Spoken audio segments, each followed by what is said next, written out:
of the 3 legislators who will be with us this morning have arrived. And good morning and Happy New Year. I hope the first 29 days of January have treated you very nicely so far. It is with great pleasure to have our wonderful legislators here. Let me introduce 2 people who probably don't need an introduction. State Representative Paul Davis and Senator Gayle Slossberg, both of whom represent Orange, Milford, and West Haven. We are, Senator Themis Klarides should be with us shortly. She is en route, but because of time constraints, we do want to get underway. So let our reps speak first. I think it would be better. They will come up to the mic so we make sure everybody can hear, and then there will be plenty of time for questions. So thank you and welcome again. Can I just take this out at all or not? Is it stuck? Is this stuck in here or not? See, I'm short, so I can't even see over the podium. So I'm going to stand over here. Everybody says, please stand up. I'm standing and I have my high heels on too already. So I'm Senator Slossberg, and I'm delighted to be here this morning with Paul and Themis, who will be here shortly to speak to you. And I just wanted to first of all just say thank you for all of you for coming out today to not only learn a little bit more about what we've done recently with regard to seniors issues, but also to share with us what you need. Because as you know, we are starting back in session next week. And so it is our great pleasure to try to put forth legislation that's going to help you and try to make sure that things are better for you every day. For me, just what I wanted to share with you before we really get into the nuts and bolts of things is that I have, both of my parents are in their 80s. My mother will kill me if I tell you how old she is actually. But they're both in their 80s and they live in Hamden. And so one of the things that while I am reviewing legislation and looking at what proposals are and thinking about proposals and sometimes, coming up with my own ideas, a lot of the times I think to myself, how will this affect my mom and my dad? What's going to happen? If we were to pass this, what would this do to them? Would this help them? Or would this make things more difficult for them? And, sometimes we pass programs, we say, this is going to help someone, and I think to myself, but I know my mother's not comfortable on the computer. So if this is only computer-based, it's not going to help her. Or I know that my father has trouble walking. So if he has to actually get himself someplace, that's going to be difficult. And so I often think to myself, how's this going to affect my mom and dad? And I think that helps me a lot, because really at the end of the day, when we adjourn our session, I want to be able to say that we have given you what you deserve. You are the foundation of all of the things, all of the wonderful things that we have in our society now comes from you. And we owe you just that little bit that you asked for. It's not a lot. I mean, your generation is very different from my kids who want everything and they want it yesterday. And and there are no boundaries. Your generation asked for very little, just some respect, the dignity to be able to make ends meet and live and enjoy your life and keep up the pace that you are so able to keep up, and that that the government helps and then generally stays out of your way, so that we can just make sure that you have that respect and dignity that you have earned and you deserve. And so that's my pleasure, and I thank you for the privilege of representing you at the state legislature and the state senate. So some of the things that we have worked on, Paul put together some really great, if you've got some of the papers there, really summarize a lot of the items there in terms of some of the things that we have done. So I would suggest you probably take a look at them. I know for me, some of the things that really made a big difference in terms of legislation that we passed last session to try to help our seniors one of the first things was the new home care option program for our elderly, which the idea here is to say, as you get older, we've got a new old. Old isn't what it used to be. And old is now, aging in your home, staying in the community, and here's Themis. Welcome, Themis. Staying in the community and being able to access the services that you need as you need them, as opposed to the way it used to be, which was you get to a certain point and you have to find institutional care, which nowadays, people are living longer and doing better, and we want to be able to help you stay in your homes as long as possible. So this option is a way to help you access the care that you may need that is not otherwise covered by a long-term insurance policy, and you will be able to, it will help you to plan and save so that there is money there to help you stay in your homes for as long as you want to be there. One of the other things that was very important was we increased oversight for assisted living facilities. So I don't think that's really much of, I think you're all very independent. But as the time comes and people start moving more towards assisted living facilities, we want to make sure that people are as safe and as comfortable and cared for as they possibly can be. One of my favorite things, and then I'm going to let Paul talk because I don't want to monopolize the whole thing, but one of the things for me that was very important was this automobile insurance discount for senior drivers. How many of you are driving? Make sure you look at the pamphlet that says, that talks about the discount, because you are eligible for a 5% discount on your car insurance premiums if you take the driver safety course. It's, the specifics are in there, but it's a nice way to save a little bit of money. And if you're willing to go to the course, you can save some money. And I know we shouldn't pass up any opportunities to put a few pennies in our pockets. My mother always said, if you watch your pennies, you don't have to watch your dollars. So I'm delighted to be here, and you know what? I'm gonna give the microphone over to Paul and to Themis, let everybody get a chance, and then we can all answer some questions and have a more informal discussion. So thank you. Thank you, Gayle. It's a pleasure to be here again with all of you this morning. Of course, I know many of you, and as an Orange resident for the last 30 years, I'm coming from a little different place than Gayle is. She's talking about her parents, and actually I am, personally, I'm dealing with my mother, who is 95, and just moving from a assisted living to a nursing home type situation. So going through all the difficult changes that are happening with her.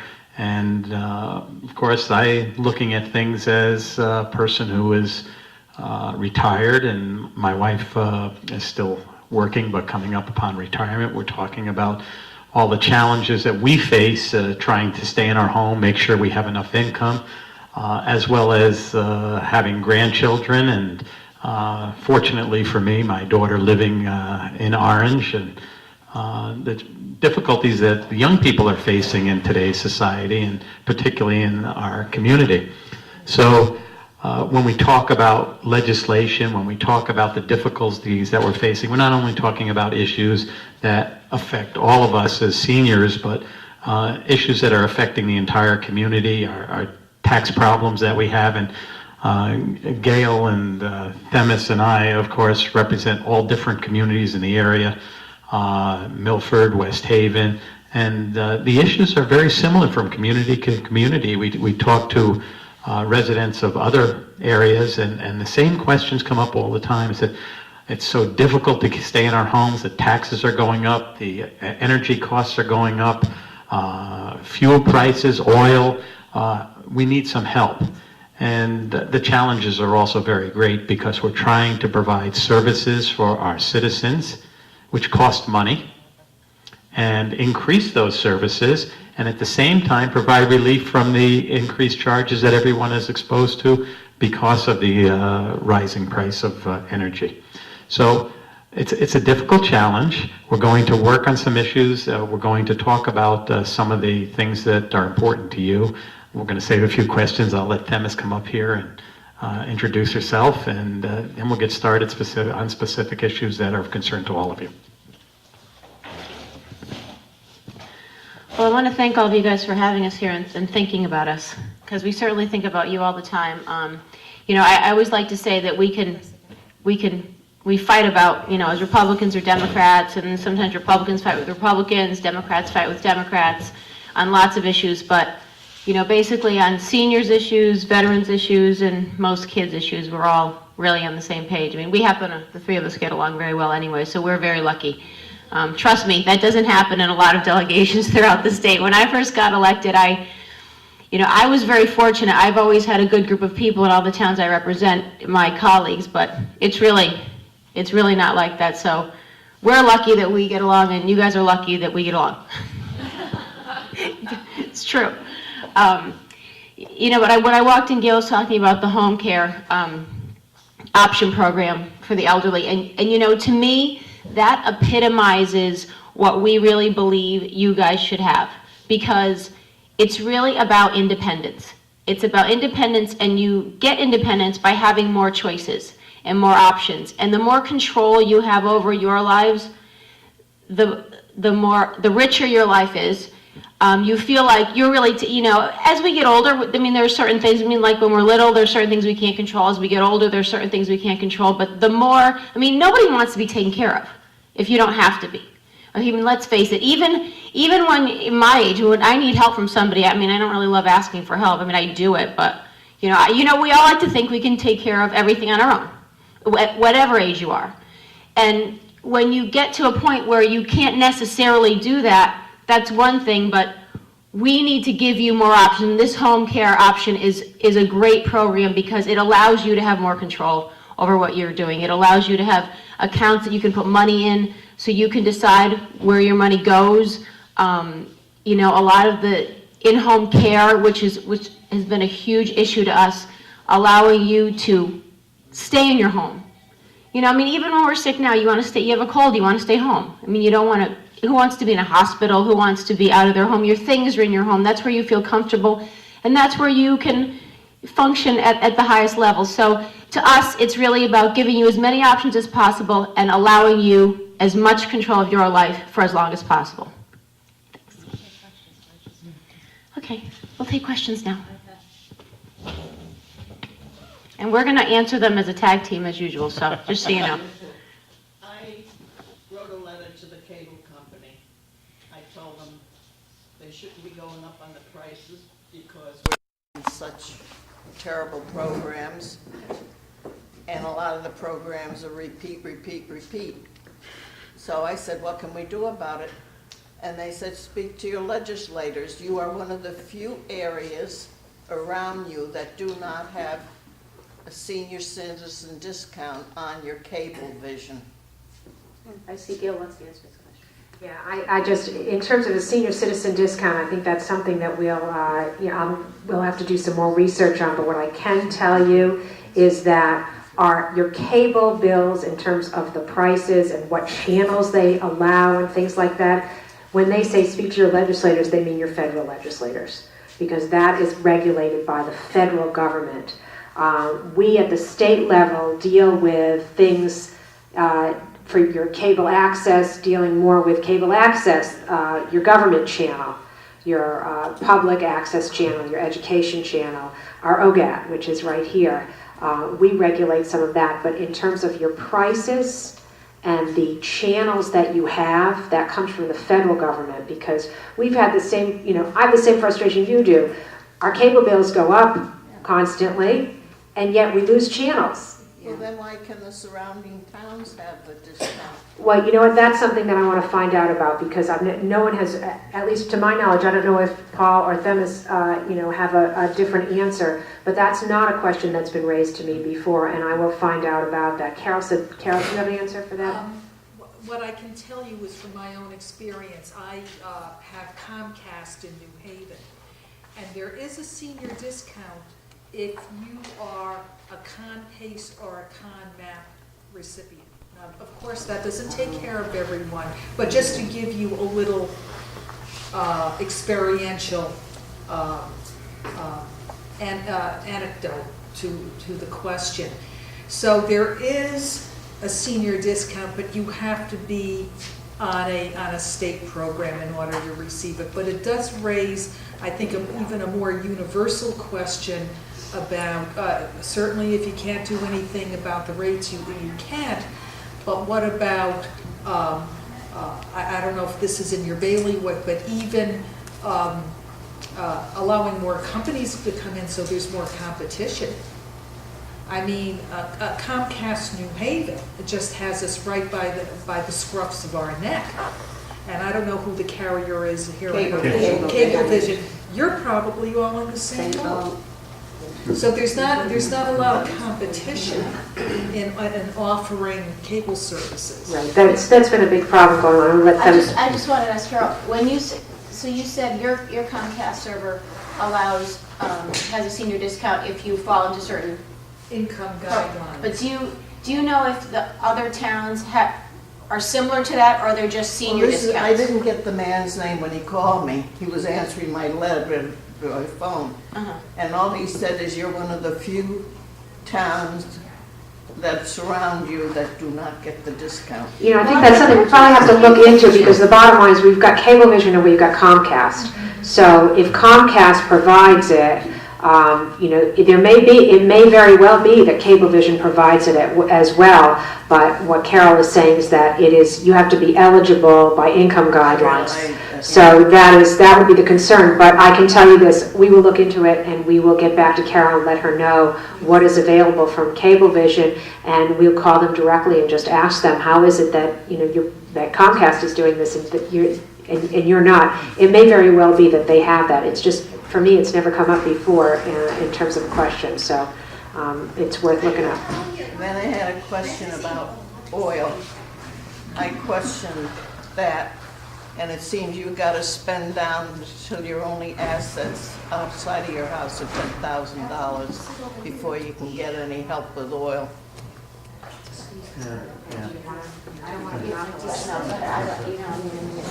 Yeah, I mean, what you're talking about is to be able to get onto Title 19 or have a Medicaid.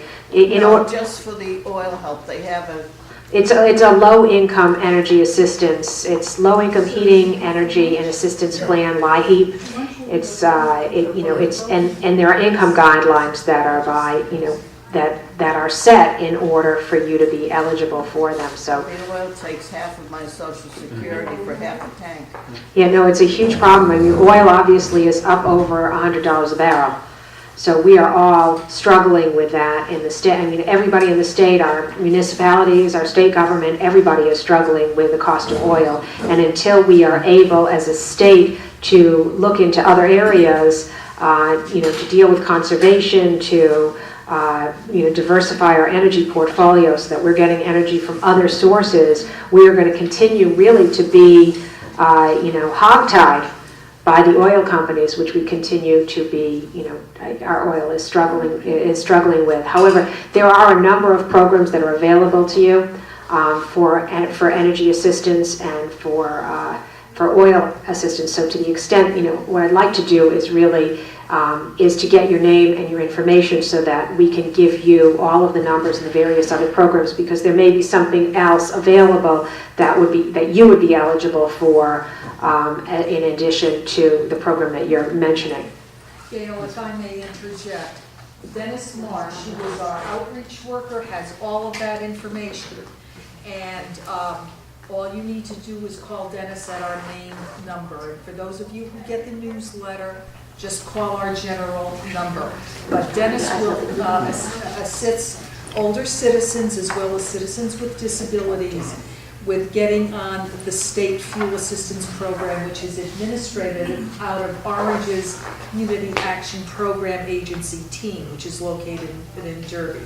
So at any rate, we do help people who are older as well as our citizens who have disabilities and can't get to team in Derby with all of that information. And we have an emergency, the town of Orange itself, through Community Services Fundraising, has established an emergency fuel assistance program.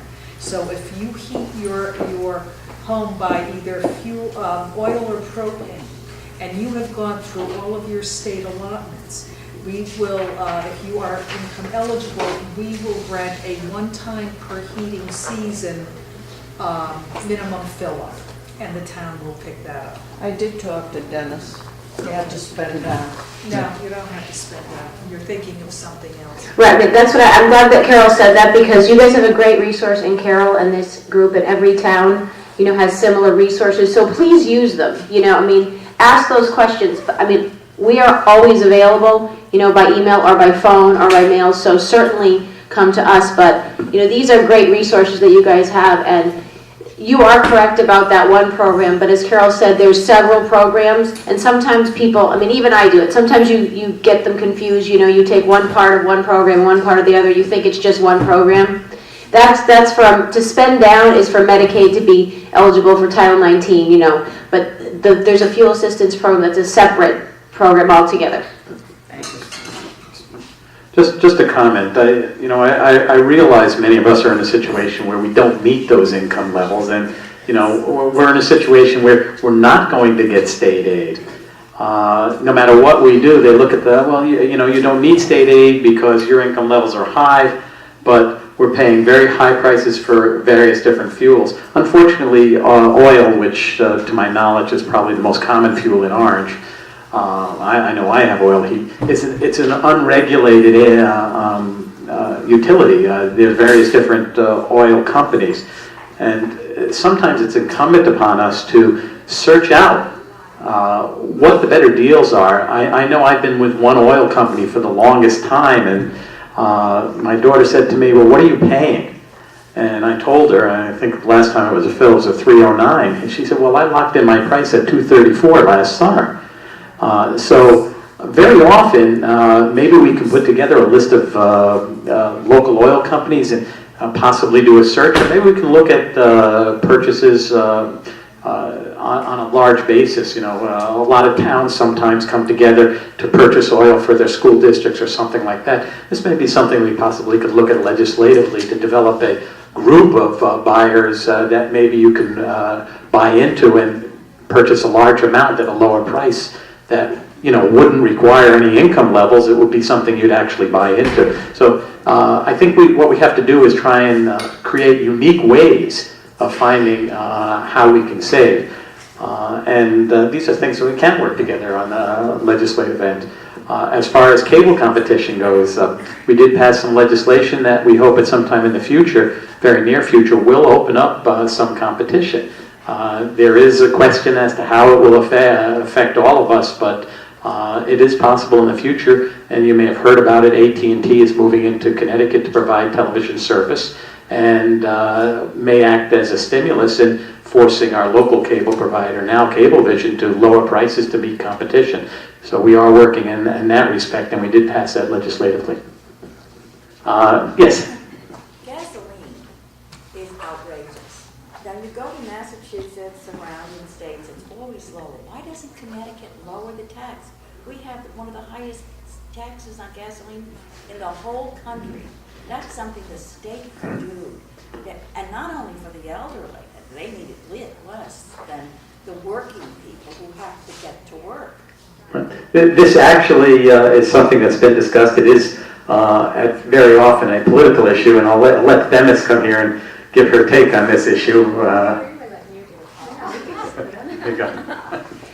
The thing with the gas taxes, I remember I first got elected in 1998, and in the legislative session of 1999, I remember it was the big issue, and it was with Republicans and Democrats in the House about lowering the gas tax. The problem with lowering the gas tax is it's a double-edged sword.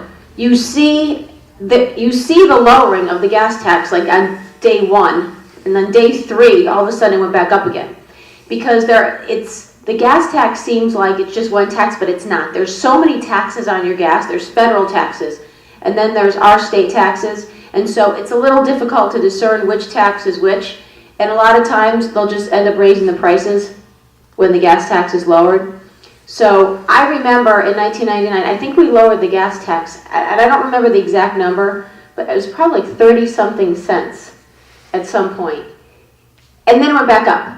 Because the price is going to go up. There's so many factors involved in what your bottom line per gallon price is, whether it's state taxes, federal taxes, the companies raising the prices. And so every year, as Paul said, it ends up being, a political discussion, and I think people agree, we all want our taxes lowered, no matter what the taxes are. So we try our best. We were talking this morning at the Orange Chamber of Commerce about, there's a tax on businesses that are $250. You have to pay $250 tax just to, when you're in business. That we want to get rid of that. We really all believe that we want, whether it's businesses, seniors, kids, schools, healthcare, fuel assistance, whatever it is. We just want to help you live a better life. That's our goal, whatever it is, whether that's paying less money, having more things available. And the gas tax is just, it seems like it's a simple solution, but it ends up being a very, complicated debate, both politically and with the fuel companies and businesses in the area. Just to follow up a little bit on that, one of the issues that we are trying to tackle is something that's called zone pricing. The oil companies charge different prices to the retailers in different parts of the state. And that is passed on to the various different customers. For example, if you go down to Lower Fairfield County, and many of the representatives and senators down there said, we've got to eliminate this zone pricing because we get the highest charges for our gasoline. So we are looking at that as a possible remedy. On the other side of the coin, these revenues that we do get, at least the state part of the tax, is something that helps us fund many programs that we run in the state. You mentioned Massachusetts, and I just read recently that Massachusetts has a very large budget deficit that they're working on. Connecticut, on the other hand, we don't have a budget deficit. So we can afford to still fund many of the programs we are doing, whereas Massachusetts is looking at the problem, they're going to have to cut a lot of the services. It's a balancing act that we're working on, and we don't like high taxes. Very often politicians get accused, you're taxing us to death. Well, we are citizens too, and we pay exactly the same taxes as everybody else does. So I certainly don't want to raise taxes, and I don't want to see high taxes, and I don't want to see high prices. They're issues, they're challenging issues, and we're doing our best to work on them in the balancing act. Another question. Yes? Electric. Why do southern states have cheaper rates than our small state of Connecticut? We'll let the senator deal with this one, and we all have a little bit to offer here, I think. That is a question that we get asked probably everywhere we go, and the first answer is it would probably take us about 3 months to have that conversation in full. So I'm going to try to, we'll try to sort of hit the highlights, and you'll hopefully bear with me. Our electricity rates, question, why is it cheaper in the South than it is here?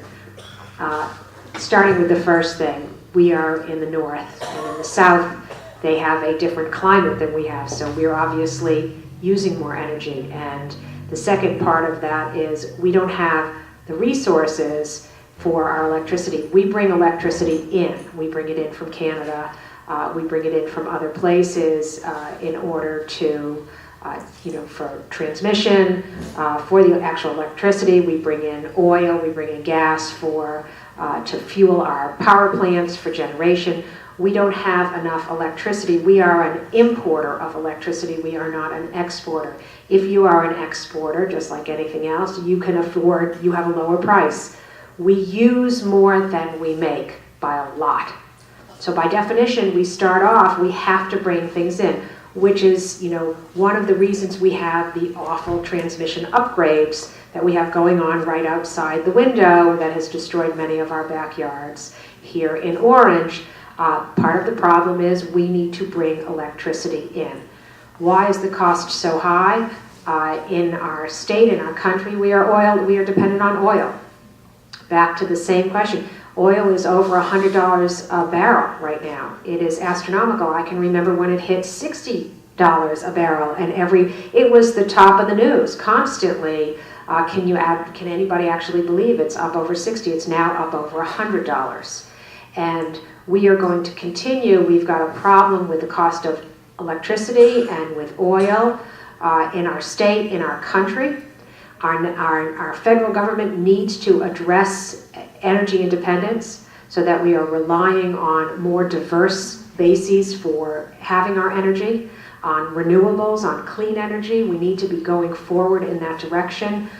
because we find ourselves very much in a situation that we were in the 1970s, where we recognize we are oil dependent and we do not have the independence to walk away from it and say, we're not going to pay those high prices. So we get stuck with the bill. So we, the other big difference between Connecticut and some other states is in 1998, the state chose at that time what they thought was a good idea was to deregulate the energy industry. And so all of those companies like UI and CLMP who were both creating power and then distributing it out were required to sell off their generating capabilities, and that there was supposed to be a competitive market then for generation. And as we all know, deregulation has been a failure. It didn't create the competition that we had hoped. And the problem we have now in terms of trying to fix this is deregulation. We sold off all those generating capabilities, except we're still paying for that. It was a 20-year process with millions and millions of dollars that the state continues to pay in what are called stranded costs. We're still paying for the fact that we had to buy the generating facilities from the companies in order to deregulate. And now they're saying they want to get back into generation, and in order for them to get back into generation, we're going to end up paying them again. So they are now, making it over twice, except the bottom line is we're all standing up here and we hear every day, plus we see our own electricity bills going through the roof, and everybody says, well, you know what, we tried to deregulate in 1998, so now we're a little scared to do anything. What should we do? If we do something now, could we make it worse instead of making it better? And I think part of what the real problem is, we've got a national problem with energy. It's not being dealt with on a national basis. It needs to be dealt with on a national basis. And then we need to be looking here in our state how we can be wiser in our energy policy going forward. So I hope that sort of answers it. And I'm sure that both Paul and Themis have other things that they want to add on the energy discussion. But it is something that is very, very important to us, an extremely high priority to try to address. But I don't want to raise any false hopes with people, because the reality is there isn't a lot for the state legislature to be able to be doing. Re-regulating, we know the utilities came in with a proposal for another 10% increase. Plus, at one point they proposed that they wanted to give their CEOs bonuses. Which, we've got people who can't make ends meet, making choices between paying your electricity bill and paying for your medication, and they're getting a bonus. There's something very wrong that needs to be fixed, but I think a lot of those fixes have to happen at the federal level. But we will continue at our level to be doing everything we possibly can to make more sense of this. We have two big casinos here in Connecticut. What are we receiving from them? And where does that money go? First of all, this is a question that's asked almost every legislative visit that we do about the casinos. First of all, you have to understand there is a relationship between the state of Connecticut and the casinos. The casinos basically are independent nations. They don't pay taxes to the state of Connecticut. They operate basically under their own laws. There are some federal guidelines, agreements that have been reached. So when the casinos were built, they met with the state government, they met with federal authorities. An agreement was worked out that certain amounts of revenues that the casinos received would be forwarded to the state of Connecticut. And I believe it's 10% on the slots that the state receives. Approximately, I think somewhere in the neighborhood of $400 million last year. Now, when we say the term $400 million, they say, well, that's pretty good. What are we using that money for? And please remember, this is money that's being forwarded to the state of Connecticut just based on an agreement between the casinos, the Indian nations, and the state of Connecticut. That money is directed in certain areas, specifically the communities around the casinos that are required to provide some of the services, municipal services, receive some of the funding. All of the municipalities in the state receive some of that casino money for various programs that are designated programs. But on the whole, that $400 million goes to various different parts of our state budget. Now, $400 million, our state budget was approximately $16 billion.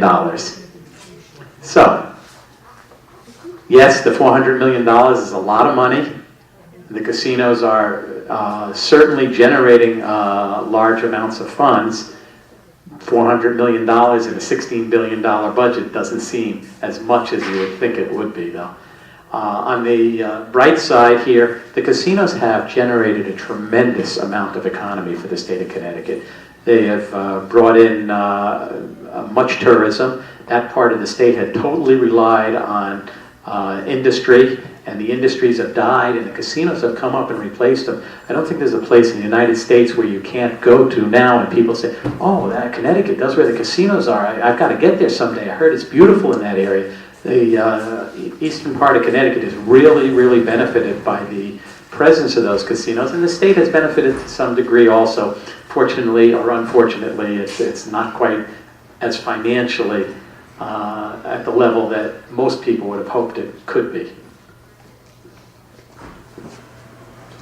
Just to add a little bit to that, it's every time we speak at any group, somebody always asks about the casino money, where it goes, how much is it, and what do we use it for? Because it's a completely legitimate question.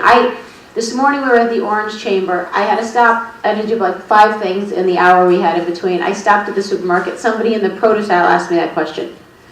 What's with that casino money?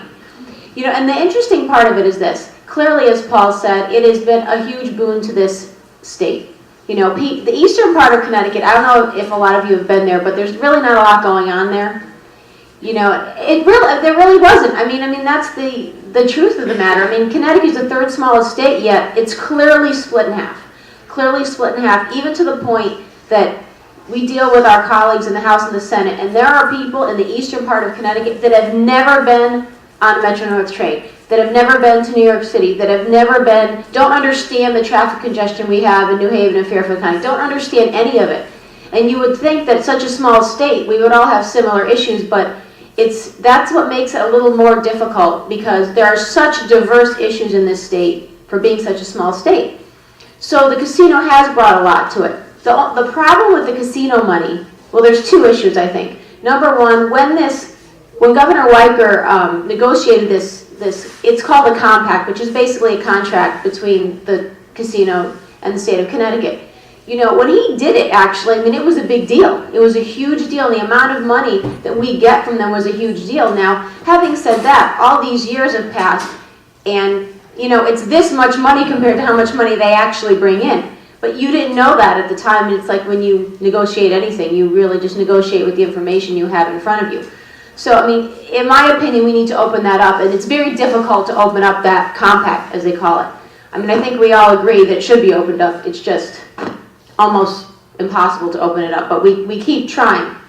But secondly, it's brought so much to the state that, with the economy and people coming in, especially to that part of the state, we're in different parts of the country, and people talk about the casinos in Connecticut, which is so interesting to me, because I've been there maybe a handful of times, mostly for work things, and it's great, and you don't realize it's in your backyard, but that money goes to the general fund, which is kind of the big pool of money, instead of saying, okay, there's this one group of money for education, or this one group of money for roads, or one group of money for healthcare. So it does go into the big pot of money, and we pull out of it for certain things. That's why a lot of people ask, I thought that money was supposed to go to education, money from the casinos. Well, a lot of it does, but you don't actually see, 1 million goes here, 1 million goes there, because it goes into the big pot of money that we call the general fund.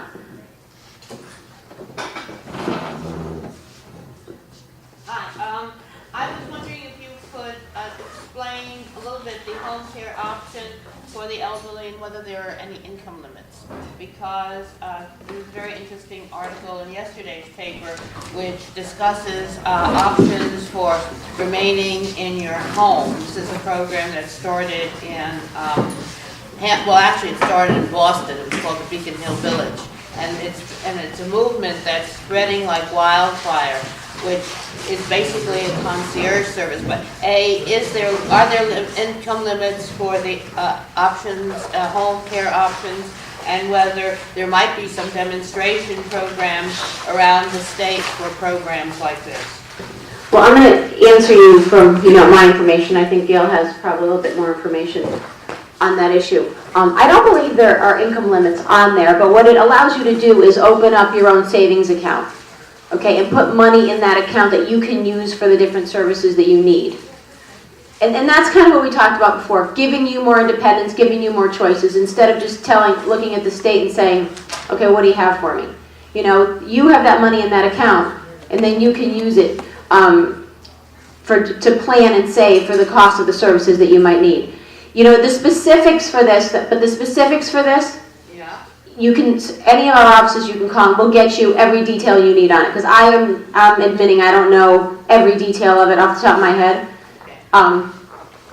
It does seem pretty unrealistic, however, listening to the discussions where people are having, who are probably not income eligible, but nevertheless middle class and having a hard time. I mean, it doesn't seem terribly realistic, to be perfectly honest. Well, it's an option. That's the point of it. It's another option, so you can pick which. I mean, we talked this morning, and it's just really in every part of our lives.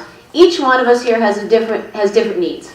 Each one of us has different resources, has different needs at different ages, at different times in our lives. And so the more options we have to see which one we fit into, the better off we are in the end.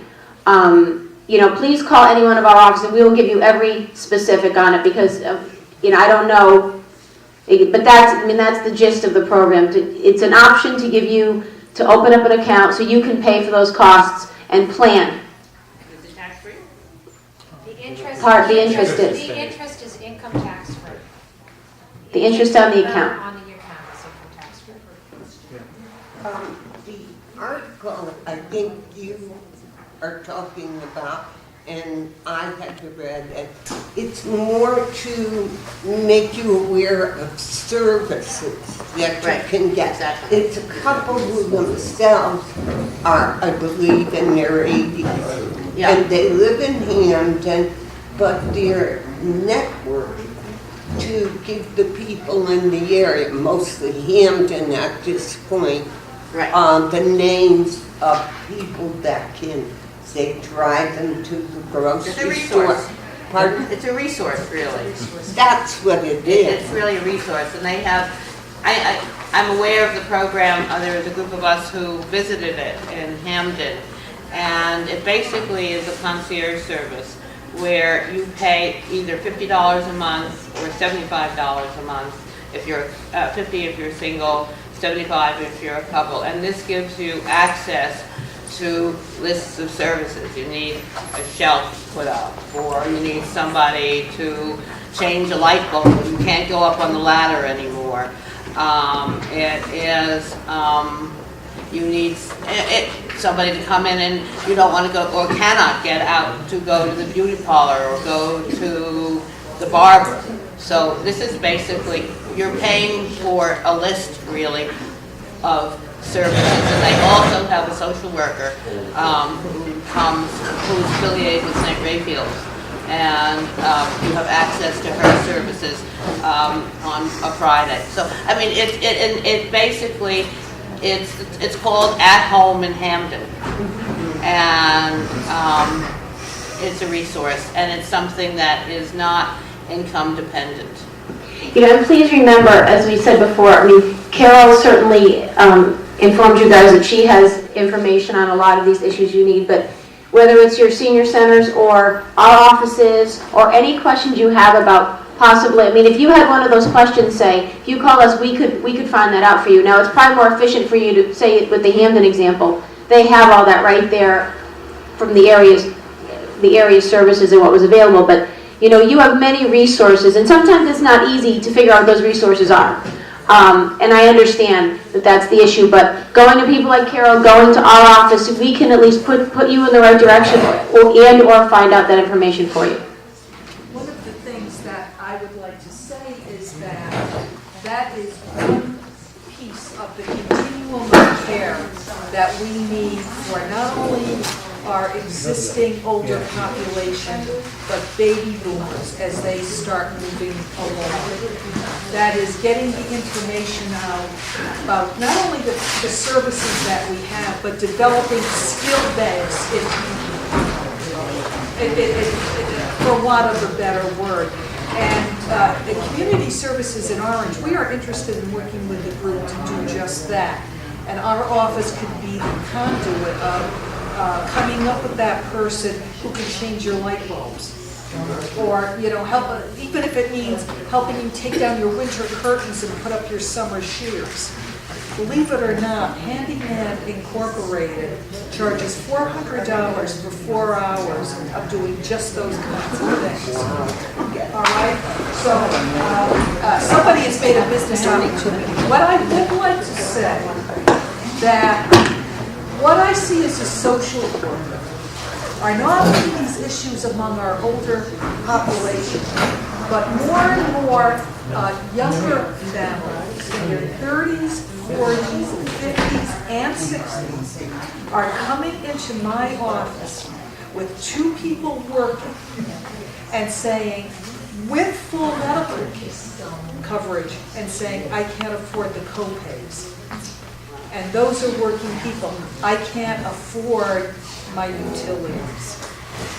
So we're seeing as a staff people more and more across the entire age spectrum. And as far as services to the elderly, a lot of our programming is income eligible.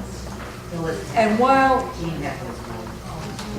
those of us who can afford need to pay more, there's also an accessibility problem because we have so many, we are service rich in this state, believe it or not. I mean, we pay a price to live in this state, but we have a state with a lot of social resources as well as natural beauty. I think the quality of life in this state is very, very high. But we have a disjointed system that's hard to access because there are so many programs. As a social worker, I want to see legislation that lifts all ships. And by that I mean, one of the things that is not offered in our state, where it's offered in 27 other states, is state tax, not taxing deferred income, such as your income from your 401ks, your pensions, your 403bs.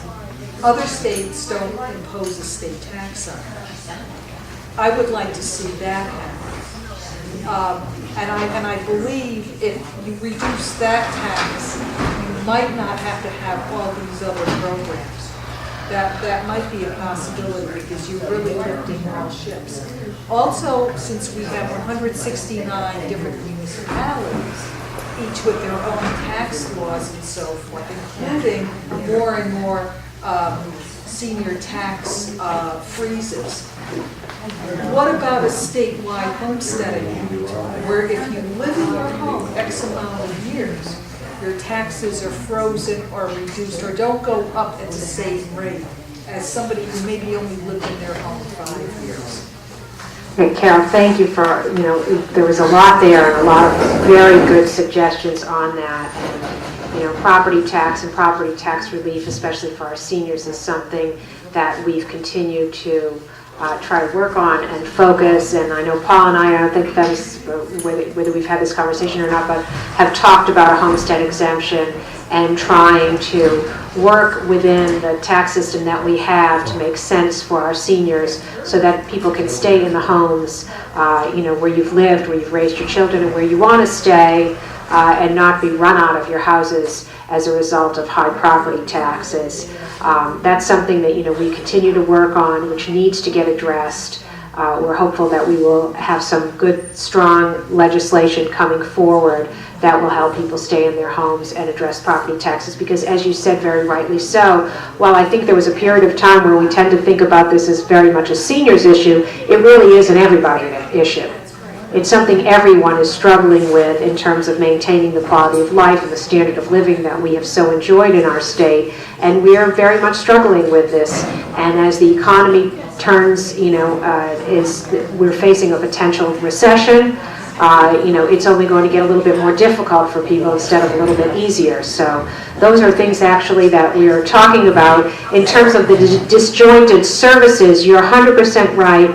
We had a hearing up at the legislature, I think 10 days ago, talking exactly about that, about the disjointed services, and that, it's very hard to figure out which income level you're at, for which age you're at, for which program you need, for which disability you might have, for which town you might live in, and to be able to navigate through all of that in order to try to figure out, okay, so now there's 4 programs you can go to. All right, this one's closed, that one's underfunded, this is the right one for you, but you live in the wrong town. And we are talking about, for the very first time in our state, bringing all of that care under one program, a universal program that it is whatever your particular need, this is how you get in the door. You need one card to get in the door, and you don't have to go through all of that. And aside from that, providing better services to people in our state,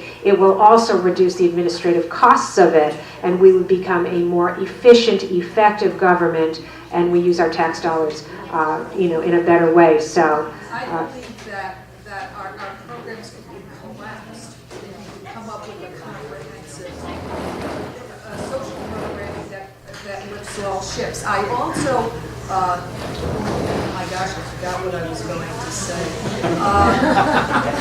it happens to us all the time, don't worry. But you know what though, Carol, you're right on time. You're right on time, because that's exactly what we're talking about doing, is that universal system that will work for everybody. Okay, I jogged your memory. Look at that. You alluded to earlier this morning a volunteer program whereby seniors can volunteer and maybe get something off their property taxes. Can you talk about that idea a little more? That sounds like something that the first President Bush started talking about in his 1,000 Points of Light. Can you speak a little bit more about Yeah, this is a program, for those of you who don't know, that some other states have picked up, where if you are a senior citizen and you make a commitment to volunteer in the schools or in the community, the time that is spent volunteering, you would get a tax credit or a credit against your local property tax.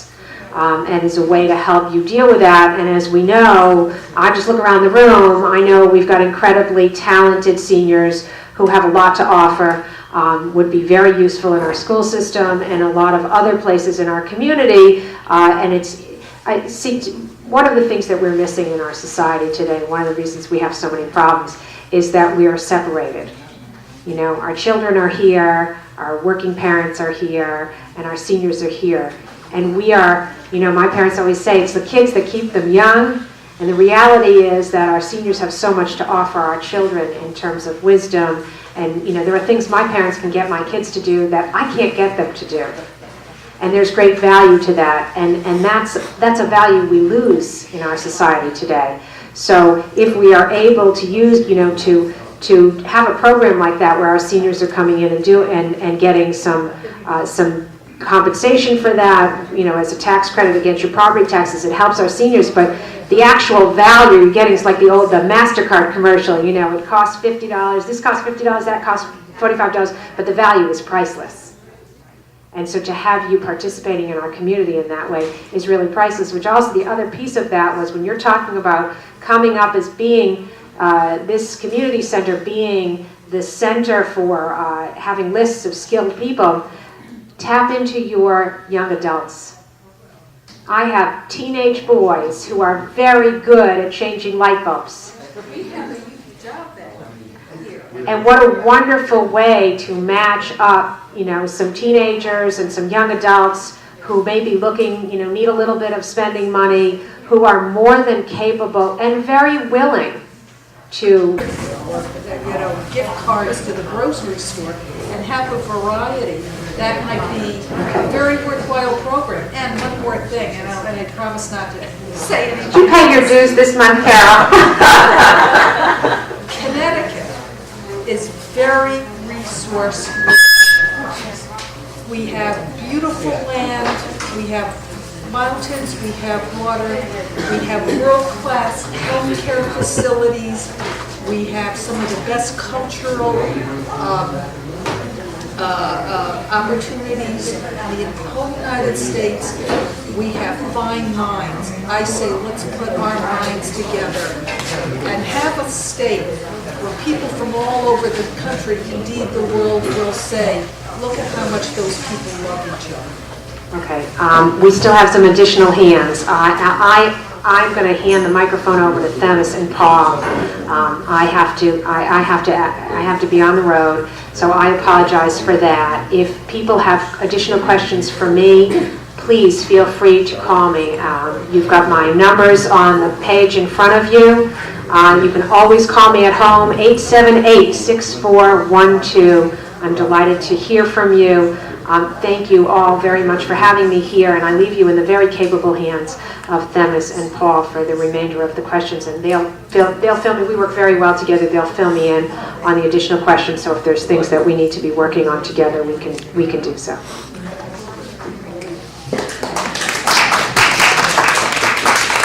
I just wanted to make one comment about the seniors volunteer tax exemption.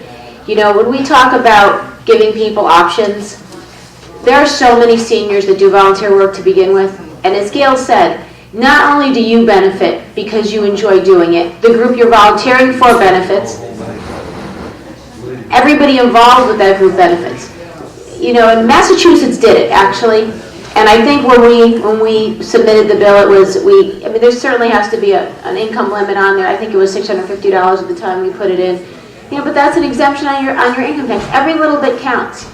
And that tells you guys, listen, we appreciate what you're doing.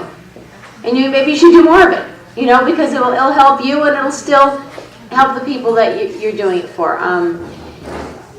As you can tell, the common thing with me is, with whatever group I'm in, is all about options and giving people as many choices as possible. Because the more choices you have, the better fit you're going to have with whatever you're doing. Kind of impressive, the great ideas that we come up with in discussions like this.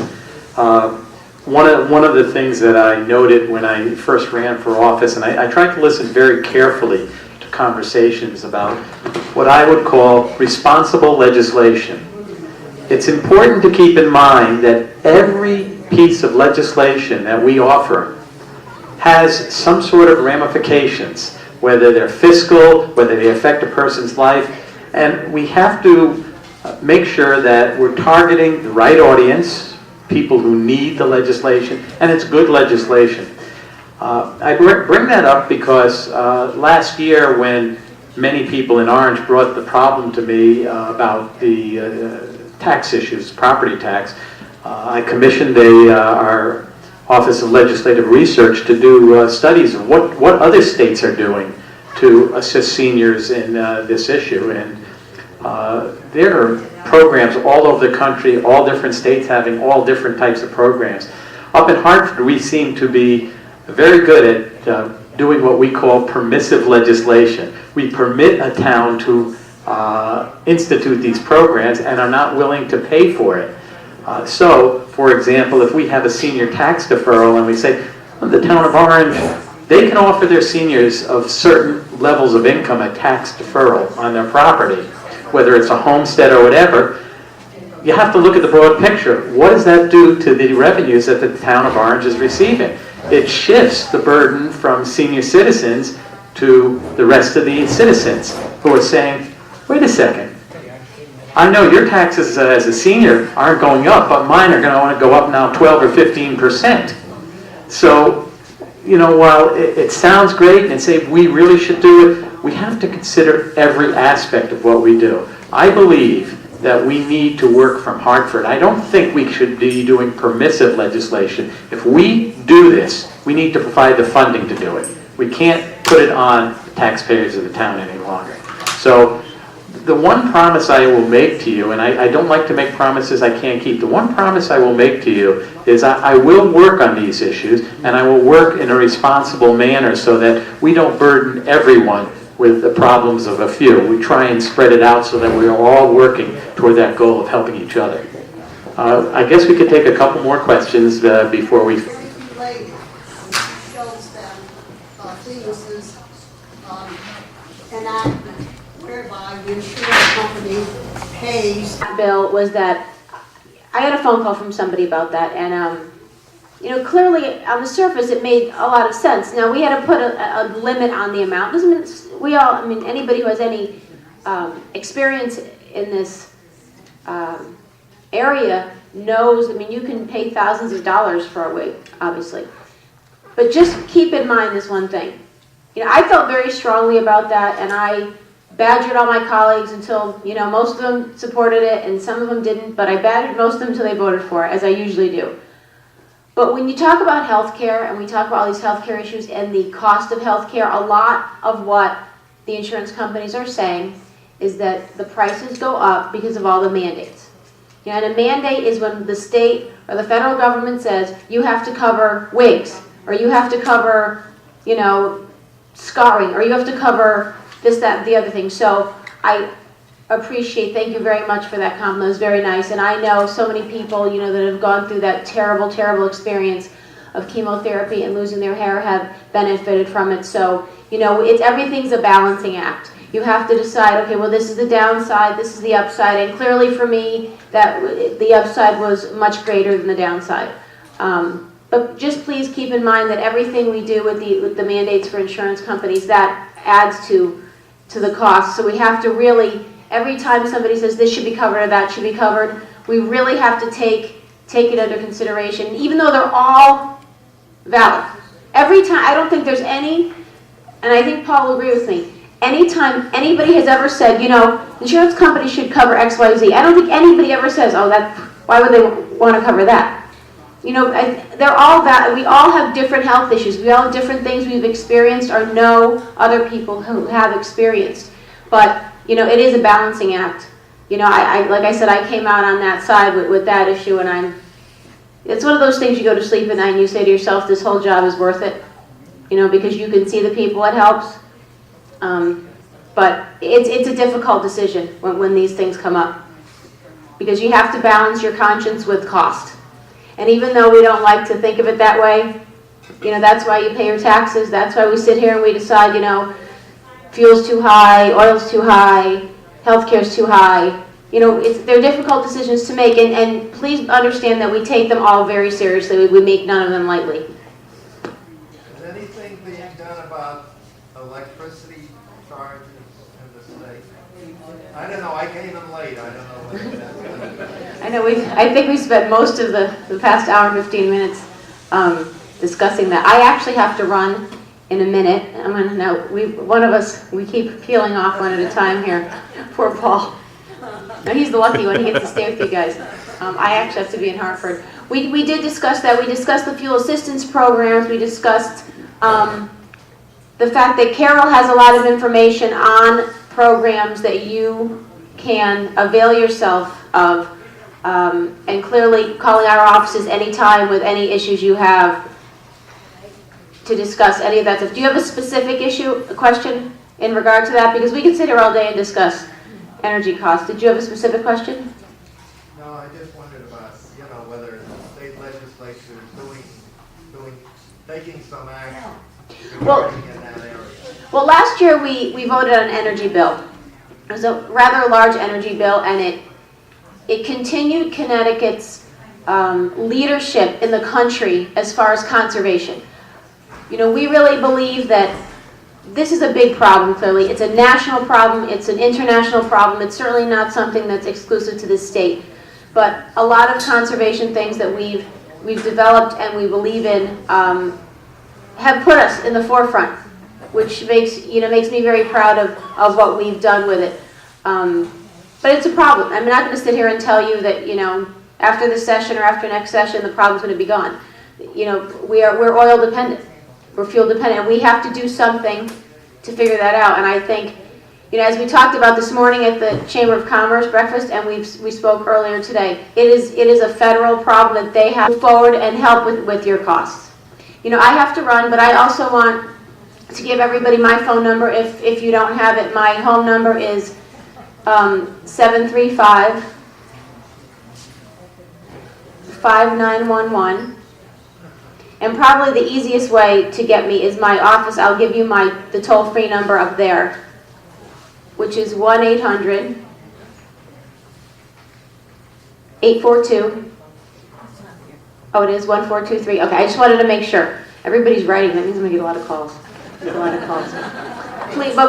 Please feel free to call anytime, and anything we can do to help you and work with Carol on any of the issues that you're involved with, we'll be more than happy to do.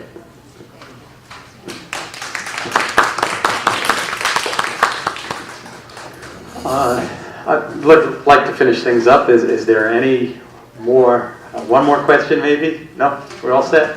Yes.